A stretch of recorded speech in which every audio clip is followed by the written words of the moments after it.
जैसा कि आपने देखा कि सर्वर ने साफ साफ अपनी माँ से कह दिया है कि मैं अब अपनी बहन को वहाँ पर नहीं भेजने वाला, चाहे जो मर्जी हो जाए, कुछ भी हो जाए मैं उधर नहीं भेजूंगा। जिसको सुनकर काफ़ी तकलीफ होती है सबको, और वो कहती है कि भाई आखिर आप कैसी बातें कर रहे हैं, ऐसा कुछ भी नहीं होगा, सब कुछ ठीक हो जाएगा, आपको फिक्र करने की कोई भी ज़रूरत नहीं है। बहुत ज़्यादा उदास हो चुकी है असरा, क्योंकि वो जान चुकी है कि अब उसके हालात ठीक नहीं होने वाले, बल्कि वहाँ से उसका छुटकारा ही उसको मिलने वाला है, क्योंकि सर्वर अब इस बात पर अटक चुका है और उसने कह दिया है कि असरा तुम अब वापस नहीं जाओगी, क्योंकि मैं अब तंग आ चुका हूँ सुल्तान की इन हरकतों की वजह से। वो अपनी माँ से भी कहता है कि ऐसी ऐसी उसकी हरकतें हैं कि अगर मैं आपको बताऊँ तो आपके रोंगटे खड़े हो जाएं और आप यकीन नहीं करेंगी, क्या वाकई में ऐसा हो सकता है। मुझे शदीद अफसोस होता है उस इंसान पर कि आखिर उसने मेरी बहन यानी कि इतनी नेक असरा जैसी लड़की पर इतने इल्ज़ामात कैसे लगा दिए, कैसे उसे ज़माने की नज़रों में गिरा दिया। मुझे जब मशल ने कहा कि ये सब कुछ हुआ है, ये सब कुछ असरा ने किया है, तो मुझे शदीद तकलीफ़ हुई इस बात पर। मैं तो यकीन ही नहीं कर सकता था कि असरा ये सब कुछ कर सकती है। मैंने उसको उसी वक्त कहा था कि ये असरा ने नहीं किया है। मैं तुमसे वादा करता हूँ ये किसकी साजिश है, ये उसी की है, यानी कि सुल्तान का ही किया धरा है। लेकिन मशल भी काफ़ी परेशान थी, क्योंकि उसका घर खराब हो रहा था और वो बहुत परेशान हो चुकी थी। लेकिन सरवर ने बड़े अच्छे तरीके से जुनेद को समझा दिया है और उसको कह दिया है कि ऐसी कोई बात नहीं है। असरा ने जो कुछ किया वो एक बड़ी पक्की बहुत बड़ी प्लानिंग थी जिसके तहत ये सब कुछ हुआ है, इसलिए बाप को परेशान होने की कोई भी ज़रूरत नहीं है। वो बिल्कुल ठीक है और तुम्हें मशल पे यकीन करना होगा। ट्रामासल शिद्दत में आप देखेंगे कि आती है तलत सुल्तान के पास और आकर कहती है कि आखिर तुम्हें इसरा में ऐसा क्या नज़र आया जिसकी बिना पर तुम उसके साथ ये सारा खेल खेल रहे हो। आज मुझे यकीन हो चुका है कि वाकई में तुम अपने बाप के ही बेटे और बिल्कुल उसी तरह हो। आगे से आप देखेंगे कि सुल्तान कहता है कि आपको जैसा कहा जा रहा है आपको वैसा ही करना है, इसलिए बेहतर यही है कि हमारे मामलात में इंटरफेयर मत करें। लेकिन तलत काफ़ी हैरान है और कहती है कि इसरा ने हर रिश्ते को बड़े अच्छे तरीके से निभाया है। इतनी देर से वो हमारे साथ है लेकिन कभी भी उसने किसी चीज़ में कोई कोताही नहीं बरती, लेकिन अचानक से ऐसा क्या हो गया कि तुम्हें उसकी हर बात बुरी बुरी लगने लगी और तुम्हें उसमें इतने कीड़े निकलने लगे कि हम खुद हैरान हो चुके हैं। ये छोटी मोटी बातें हैं, इनको इग्नोर किया जाता है। और वैसे भी रही बात उसके इलाज की तो वो हम करवा ही लेंगे, इतना बड़ा दंगा फसाद मचाने की क्या ज़रूरत पड़ी है। जिस पर आप देखेंगे कि वो कहता है कि आपको अगर इधर रहना है तो आपको भी थोड़ा तरीके से रहना होगा, क्योंकि वो जानता है कि उसका बाप जो है वो भी पैसे का पुजारी है और उसका बाप जो है उसकी मुट्ठी में है, और वो जो वैसा करेगा उसको जैसा कहेगा वैसा ही वो करेगा, क्योंकि उसकी बदतमीज़ी से बड़े अच्छे तरीके से वाकिफ़ है। लेकिन असरा काफ़ी परेशान है। उसकी भाभी उसको तसल्ली देती है और कहती है कि यकीन मानो तुम्हें कुछ भी नहीं है, मैं इस चीज़ की गवाह हूँ, तुम्हें कुछ भी नहीं है, सिर्फ और सिर्फ तुम पर बर्डन डाला जा रहा है और तुम्हें ये बताने की कोशिश की जा रही है कि तुम में 1000 मसले हैं, इसलिए बिल्कुल भी परेशान मत होना, हम सब तुम्हारे साथ हैं, कोई भी तुम्हें कुछ नहीं कह सकता है और अपने आप को ये पागल समझना बंद कर दो। ऐसा वैसा कुछ भी नहीं है, तुम्हें जो दिखाया जा रहा था तुम वही समझ रही हो। दूसरी पहलू को भी देखो, तुम एक अच्छी और समझदार बहू हो और बेटी हो, तुमने सारे रिश्तों को बड़े अच्छे तरीके से सर निभाया है, आखिर तुम कैसे अपने आप को इस तरह से कर सकती हो।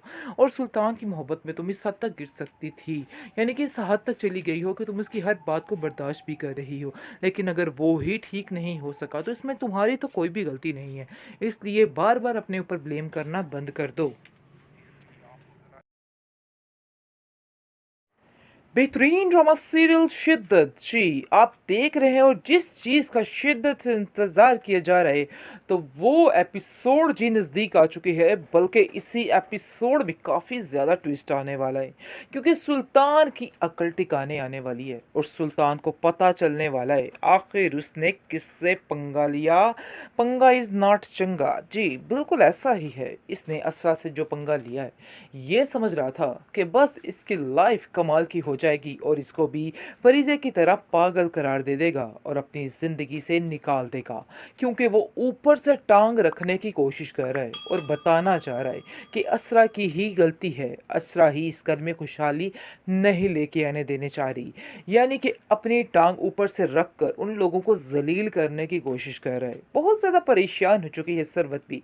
सरवत कहती है कि आखिर मेरी बेटी के साथ ये क्या हो गया, मुझे तो कुछ समझ नहीं आ रहा।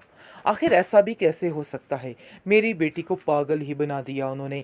आगे से उसका भाई सरवर कहता है कि पागल ये नहीं, पागल वो है जो इसको बनाने की कोशिश कर रहा है, इसलिए आपको परेशान नहीं होना है। लेकिन अब देखेंगे कि जो असरा की भाभी है वो उसका मुकम्मल तौर पर साथ दे रही है और कहती है कि नहीं, ये पागल नहीं है, बल्कि पागल जो है वो सुल्तान इसको करने की कोशिश कर रहा है और जो कुछ भी कर रहा है सब ड्रामेबाजी है, इसके अलावा इसमें हकीकत कुछ भी नहीं है। इसलिए ज़रा अपने आप को ठीक करके रखो और एहतियात से रखो, कुछ भी नहीं होगा, सब ठीक होने वाला है, तुम्हें बिल्कुल भी परेशान नहीं होना है। खैर अब देखेंगे कि टका के खुश हो चुकी है अब असरा की माँ, क्योंकि उसको पता चल चुका है कि उसकी बेटी उसके पास आ गई है और उसका इलाज करवाएगी, उसको ठीक करवाएगी। लेकिन जी बात कुछ और ही निकाली जा रही है, सुल्तान कोई और ही बात लेकर बैठ गया है और सबके दिमागों में डाल रहा है। जी असल वजह ये है इस लड़की को कि ये लड़की हमारे घर में खुशियाँ नहीं ला सकती है, इसलिए आपको ज़रा इसका चेकअप करवाना होगा और इस पर सारा ट्रीटमेंट पे ध्यान देना होगा। जिसको सुनकर उसकी माँ काफ़ी हैरान हो जाती है और कहती है कि मुझे तो ऐसा नहीं लगता कि असरा कुछ ऐसा कर सकती, क्योंकि असरा की तो ये पसंद की शादी थी और असरा अपने साथ ऐसा कैसे कर सकती है। असरा बेचारी मासूम सी रोती दुलाती रहती है, इसके अलावा उसके पास कोई ऑप्शन नहीं। हाँ जी, कमेंट सेक्शन में काफ़ी ज़्यादा लोग कह रहे हैं कि असरा बहुत वीक क्या कहते हैं पर्सनैलिटी दिखाई गई है, लेकिन जी हालात जब इस तरह के होते हैं इंसान ऐसे हो जाता है, तो इसलिए इसको वीक कहना बिल्कुल बेकार है। इस बात को वीक मत बोलिए, क्योंकि ये असरा की ज़िंदगी का सवाल है। असरा बेचारी बहुत परेशान है, सुल्तान जैसे इंसान के साथ रहकर वाकई में बंदा वीक बन ही जाता है। जिस पर गुजर रही होती है वो बड़े बेहतर तरीके से जान सकता है कि आखिर उसके साथ क्या हो रहा है।